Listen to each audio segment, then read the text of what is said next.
Hey guys, Miss Osuna here, and we are going to do a demo on how to do markers to color a Fedora hat. So grab your face and you can transfer it to your marker paper. So you can see I put the face underneath and I'm going to lightly draw on top. That's one way to transfer. You can also use your tracing paper to transfer and you just rub it. So you can see I have one face on the left side already there, and I'm just transferring the second face on the right. Make sure it's as light as possible. The problem though with this technique is that if you're not careful, the natural oils from your hand and the sweat from your hand just naturally can get onto the paper unbeknownst to you, and that can cause moisture and oil to transfer over to the final work, which will definitely lessen the quality. And a lot of times you're not aware that it's happening, so just be careful with this particular method. You might even want to use paper underneath your hand as a protection, because really the results do matter and you need it to be as light as possible. And so here's also the example. You can see I'm transferring it, but I'm doing different styling. So I'm tracing what I can see, but slightly differently. So this is a 2-in-1 example. You get to see the transfer method this way, but you also get to see how you can restyle so that the end result looks slightly differently. And all you're doing is just taking your hand and tracing what you see, but slightly differently. A little higher, a little bit lower, a little wider here, a little more narrow there, etc. So the end results are not the exact same tracing as you had originally.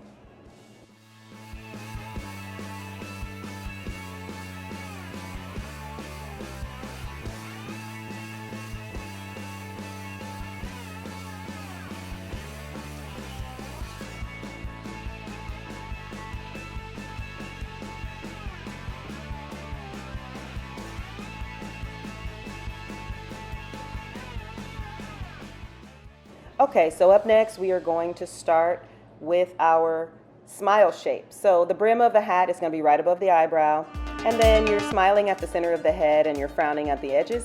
Make it wider than the face, and then you're going to bring that parenthesis around so that the brim will touch about mid-ear. So once you have that, now you are going to do the band. So there's usually like a ribbon type of a band, and that's a frown shape. So you need 2 of those. And that is very close to the brim. And then going ahead and connect the sides of the band. So that ribbon is going to be up to you if you want it really, really tall, but this is a more traditional style. Now the sides of the Fedora hat are going to aim in slightly. So now we're going to jump to the center of the top of the hat and put a smile, and it's pretty narrow. And then on the left and the right side of that smile, you're going to connect it over with a frown to the sides of the hat. So make sure that you're aware that you put these parentheses as well for the dimple on the sides of the hat. And now we're going to connect with the frown shape to our brim. So from the crown of the head on the left and the right. And it's right around the area at the bottom of our band. And that ribbon band, again, can be different. And you can also put a feather if you wanted. I'm not doing that here, but there's a lot of ways you can do this. All right, so now I'm just going to go ahead and touch things up a little bit. Make sure that you take your kneaded eraser, lighten the lead, and then it's going to be time for us to get ready to color in. So I'm going to do brown, and it's going to have a lighter shade of brown and then a little bit darker. Not 10%, but this is a bigger jump, probably more like 30% difference. So keep that in mind. This is a bigger jump. It's not the standard 10% differences. And I'm only using 2 because I find sometimes students only have 2. So I'm on the left side, and I'm moving left and right and up and down, and then I repeat that on the right. But notice the left side is wider, more coverage. We want it uneven because we're doing leather. And then the right side's a little bit thinner, and the right side will have less coverage. Now I'm just going to repeat with that same marker. And the idea here is that it's just going to be darker the second time around because it's on top of the first layer. So same color, and it's just going to be a little bit darker. All right, so now we're going to jump to our darker shade. And you'll see it's a little bit darker And we start on the left, we go on to the right, make sure left side is more coverage, right side has less coverage, but it's gonna feel much darker now because we're jumping to the darker marker.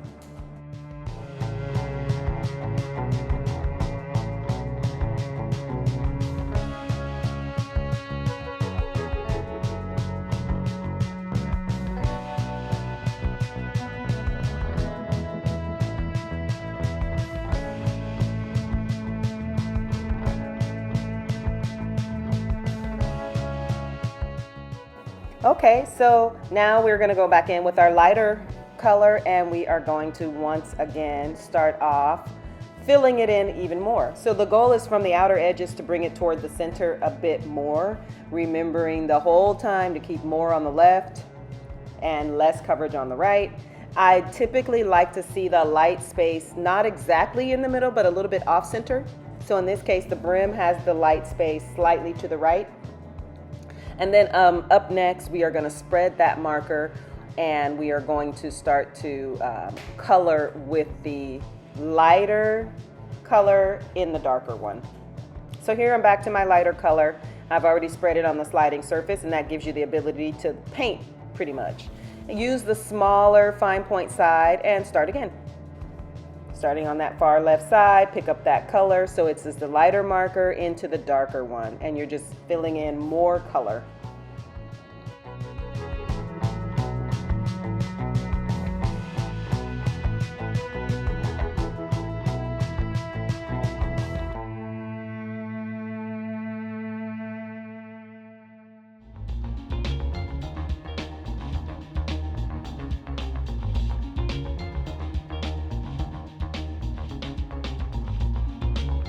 And now the lighter marker is going to be used just to tighten up some of these edges and get the bottom of that brim.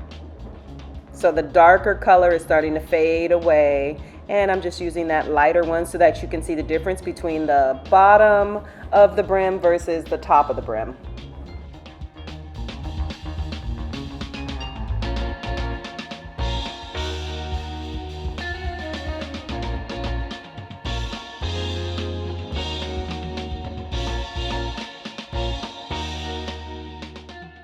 All right, so now we're going to take our sliding surface and use the lighter color and excuse me, we are going to now put that in our surface with the lighter color. Again, this is only 2 markers and then we're going to take the blender. So now we can start to pick the lighter shades and get that gradient. So again, start from the left, pull that color over and just start to blend. Remember, left side should feel more coverage, right side should feel a little bit lighter because it's closest to the light source. And you can start to wet your paper, pick up that color, use that blender, and start to knock down those white spaces.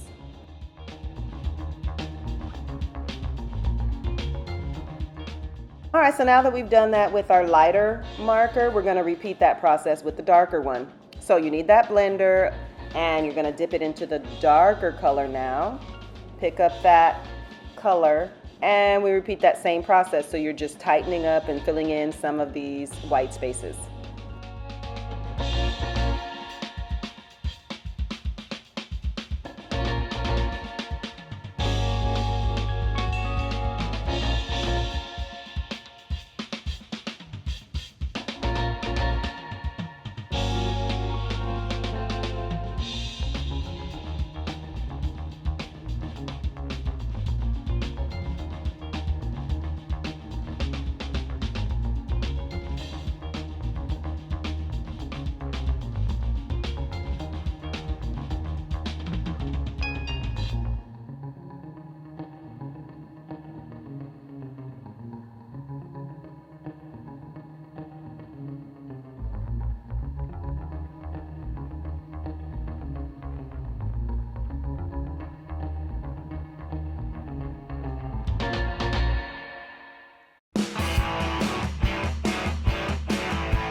All right, so now I'm going to use black and we're going to start to color our band. That's what's going to be coming next.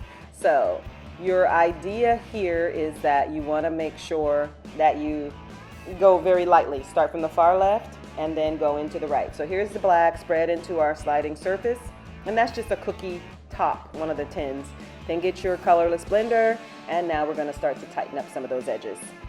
Start on the far left side, and we are going to first do the color straight away onto the band on the left, and then onto the right side as well. Remember, less coverage on the right and less pressure. And drag in and skip some white space. Remember, it's leather, so it's uneven, so we're not making it nice and flat. And as we start to bring this color forward and over, we want to leave enough white space so that we can get our blender in a second and start to fill it in. So here, notice I have a little bit of white space there on the left and a lot more on the right side of the band. And now the blender, and we're going to start to fill that in. That's how you get that realistic effect relatively quickly. All right, so now that we have some of that happening on our band and still leaving some white space, more of it is left on the right side. We're going to use some of that black in our blender to start to fill in that dimple on the left side, and of course on the right as well, but just make sure it's less. We want it to be less prominent on the right.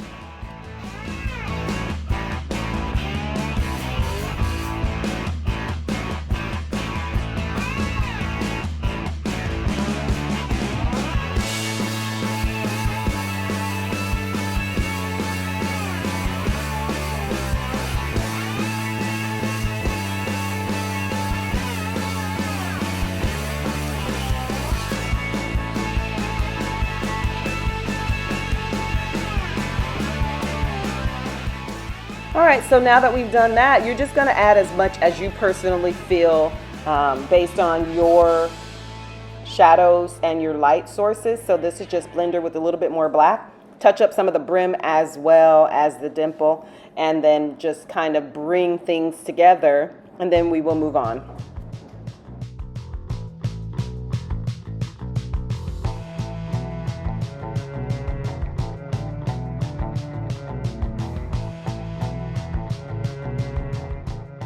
So we have a little bit of shadow now on the bottom side of our brim because of course it casts a natural shadow, and that is the shadow side. That is with our blender and with our black. So it's not super strong to take over everything. And then of course, because we start on the left, when you get to the right, you have less black in your marker. And that will allow you to be able to control left side, right side. Then just touch the edges of the brim.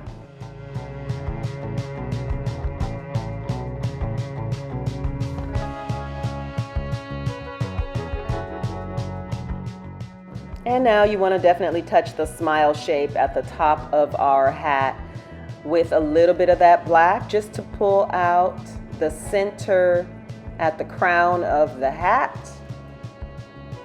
And of course, we want to blend that down into the black. So the shadows just give depth, and we don't want them to feel like harsh lines.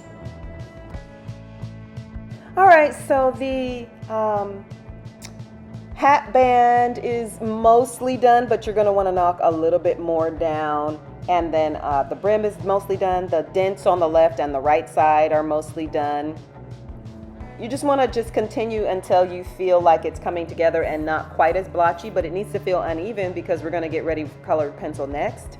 But it does need to have the dents on the left and the right, that center dent with that smile, all of that is happening before you go to colored pencil.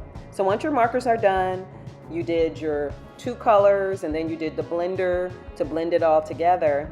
Now we add that heavier leather texture, go left and right and up and down with your colored pencils. So I'm gonna do 2 shades of a brown, and we want the roughness of it to give that surface texture, and then I'll add some black on top of it and then eventually some white.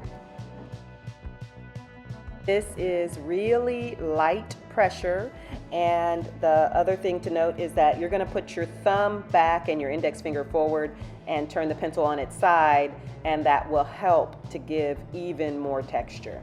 So this is my first brown colored pencil, and you want to go over everything, but push a little harder on the left side, push a little bit more lightly on the right side, and then repeat it with another colored pencil that's a bit darker, and then go and do the same thing with black, and then finally a little bit of white.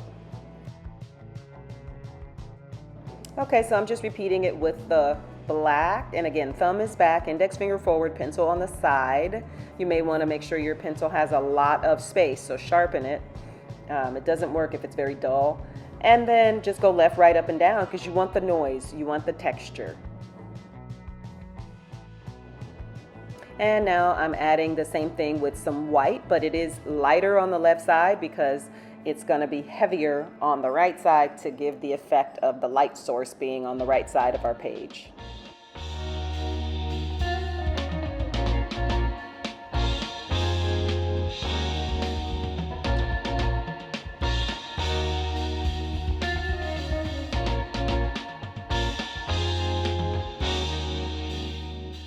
All right, so finalizing all the details with a little bit of the black colored pencil. It's just up to you as far as how much you want to push. Some people like really dark shadows, some don't. So that's really going to be up to you. Just keep in mind, left side is the shadow side of our paper in general. Right side is the light source in general. So this last round is up to you as far as how far you go with your shadows.